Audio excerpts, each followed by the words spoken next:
Bonjour à vous et bienvenue dans cet espace relié au thème du double et de la gémellité.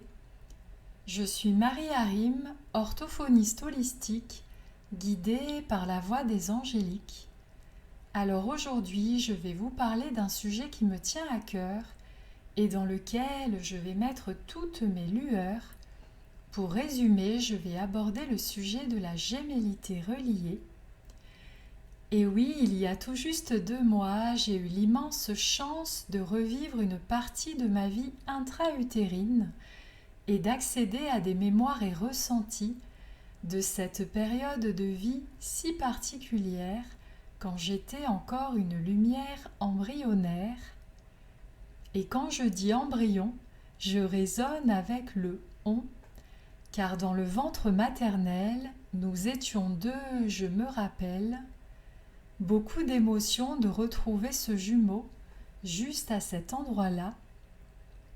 En effet, avant de revenir à ces mémoires passées, je n'avais pas la conscience éclairée qu'un frère jumeau soit bien présent à mes côtés durant les premières semaines de la vie embryonnaire, c'est-à-dire à l'instant précis où tout se construit.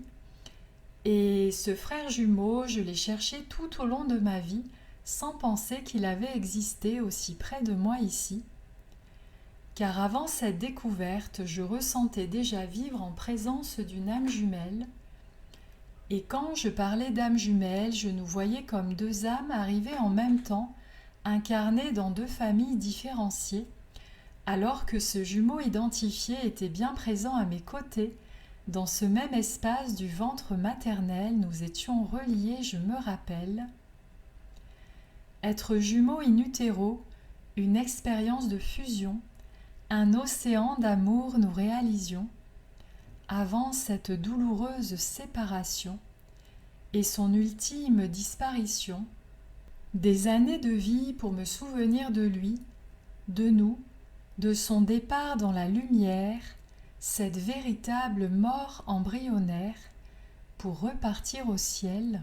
Ce jumeau dénommé Vincent, ange gardien de notre lien, pour le meilleur de notre destin divin. Ensuite arrive ma propre naissance, toujours en reliance, commence le début de ma propre existence, le 19 mars, une date qui portait déjà l'indice de cette gémellité reliée. Et oui, un très grand nombre de fois, il m'avait été dit, révélé, que dans le jeu de cartes du tarot de Marseille, le 19 est le symbole du soleil, relié aux deux jumeaux, frères et sœurs de lumière. Aujourd'hui, je réalise à quel point bon nombre d'indices, de signes, étaient déjà présents sur mon chemin, afin que je puisse me souvenir et enfin guérir de cette blessure de séparation, pour enfin revenir aux joies de la vie, au meilleur de l'incarnation, absolution. Il y a tout juste 2 mois, j'ai découvert être une jumelle née seule. Tout au long de ma vie, j'ai porté une symptomatique particulière que je vais à présent mettre en lumière. En effet, les jumeaux nés seuls, qui n'ont pas le souvenir conscient de cette gémellité, sont porteurs du syndrome du jumeau perdu. Car dans la réalité de la vie incarnée, ce jumeau est bel et bien recherché. Pour en revenir à ma vie intra-utérine, le départ du jumeau dénommé Vincent, traduit en langage des oiseaux comme « il vint sans », m'a créé une blessure de séparation entre les deux mondes, laissant une trace, un séisme, un profond traumatisme dont j'ai souffert tout au long de ma vie, jusqu'à cet été où le souvenir du frère jumeau est remonté. Alors, pour commencer, je vais juste définir le syndrome du jumeau perdu qui ramène au jardin d'Éden, au paradis revu. Aujourd'hui, les chiffres mentionnent qu'il y aurait au minimum 10% de grossesses qui seraient gémellaires. Pour vous aider à y voir plus clair, la grossesse gémellaire a lieu lorsque deux âmes arrivent en même temps dans le même ventre maternel et partagent en duo quelques jours et semaines de vie intra-utérine, bercés par les fréquences de la mère divine. Et puis une âme retourne dans le ciel, dans l'au-delà, de l'autre côté du miroir, avant le 3e mois de grossesse, ce qui signifie mort embryonnaire et retour dans le ciel de lumière. Et bien en parallèle, l'autre âme continue de vivre et grandir dans le ventre maternel pour venir au monde le jour choisi de sa naissance, temps de présence. Aujourd'hui, la perte gémellaire demeure quasi invisible aux yeux du corps médical, car la première échographie est souvent réalisée une fois que le jumeau est déjà reparti. De fait, cette information de perte gémellaire est très peu diagnostiquée et le jumeau qui a survécu porte l'empreinte énergétique de ce choc hyper traumatique généré par la mort de son jumeau in utero. Il s'agit d'un véritable drame pour les deux âmes qui garderont des mémoires de fusion et de séparation, absolution. Par la suite, le jumeau ou la jumelle née seule va grandir et se construire avec cette empreinte énergétique de gémellité qui peut être mise de côté, non conscientisée durant des années. Pour ma part, j'ai découvert être jumelle née seule à l'âge adulte, âgée de 38 années, après des années et des années de difficultés rencontrées et de multiples questions existentielles, de cette recherche de reliance au ciel.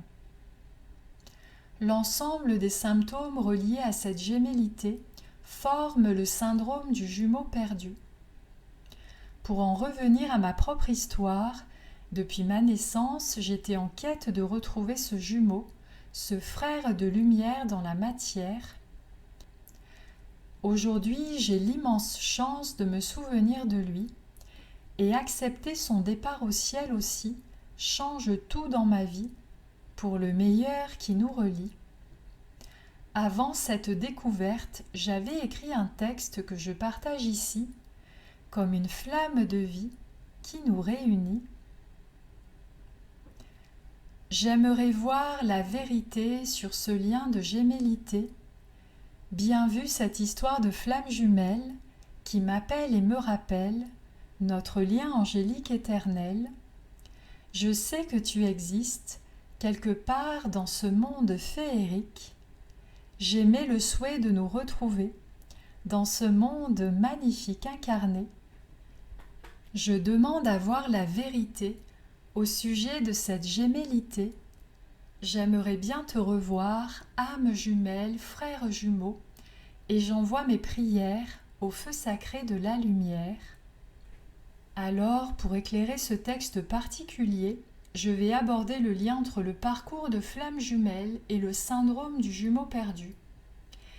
Et oui, il y a quelques années, une magnifique histoire d'amour m'a ramenée aux prémices de cette gémellité. En effet, j'étais bien en lien avec un homme ressenti comme un frère de lumière, une flamme jumelle. 8 années après cette révélation d'âme jumelle, absolution, cette histoire ne trouvait pas de résolution. C'est-à-dire que je ne comprenais pas pourquoi j'avais reçu cette information de gémellité alors que nous ne nous retrouvions pas dans cette vie incarnée. Immense remise en question et la vision que cet homme fait bien partie de ma famille d'âmes de lumière stellaire. Ceci dit, il n'est pas ma flamme jumelle au sens premier du terme. Avec patience, confiance et guidance, j'ai continué à chercher des réponses au sujet de ce ressenti de gémellité. Et mes prières envoyées ont reçu des réponses dans la réalité, sous la forme de signes et de rêves éveillés, et de mémoires enfin révélées. Cela a été une immense surprise de revivre ces mémoires intra-utérines et d'y découvrir Vincent, ce jumeau que j'ai tant cherché, révélation. Entre-temps, j'ai compris et ressenti que l'homme éclairé qui m'avait ramené à ces mémoires de gémellité, porte aussi le syndrome du jumeau perdu. Notre relation et communication d'âme à âme reliée, puis son silence radio, du jour au lendemain, m'avait fait revivre du commun avec le départ du jumeau in utero. Aujourd'hui, je remercie cet homme qui m'a permis de guérir en relation cette mémoire de séparation et de disparition, libération, car la parole est d'or et le silence est d'argent. Mon ressenti d'aujourd'hui est que bon nombre d'êtres qui pensent être dans un parcours de flammes jumelles portent en réalité cette blessure du jumeau perdu, non reconnue ni résolue. Alors, pour aller plus loin sur le chemin, il serait absolue nécessité d'identifier d'où vient ce ressenti particulier de gémellité. Flamme jumelle, jumeaux in utero, ou les deux comme un cadeau? À vous de ressentir, d'aller au plus profond de votre cœur pour sonder vos lumières intérieures, destination tant de lueur. Pour aller à l'essentiel, le frère jumeau in utero est bien différencié de la flamme jumelle universelle et le syndrome du jumeau perdu, comme un parallèle au paradis revu, se caractérise par un ensemble de symptômes reliés à cette double blessure de séparation et de disparition causée par la mort du jumeau in utero. La perte gémellaire, c'est donc le départ d'une âme dans le ciel de lumière lors des premières semaines de la vie embryonnaire. Les jumeaux nés seuls portent la mémoire du double et leur challenge sera d'accepter le grand jeu de la vie, ce feu sacré qui nous relie, l'incarnation à 100%, vivre ici l'instant présent. Je suis jumelle née seule et je choisis la vie. Je suis bien reliée sur la terre éclairée par cet ange gardien. Vincent garde le lien. Je suis le plan divin pour le meilleur destin. Je vous remercie pour votre écoute et vous dis à très bientôt pour d'autres partages sous forme d'audio. Si le sujet de la gémellité reliée vous intéresse, dans la vidéo d'après, j'aborderai la longue liste des signes, symptômes et particularités du syndrome du jumeau perdu, enfin bien éclairé. À présent, je dis un immense oui à la vie, à l'incarnation choisie, et je remercie tous les êtres présents sur mon chemin béni.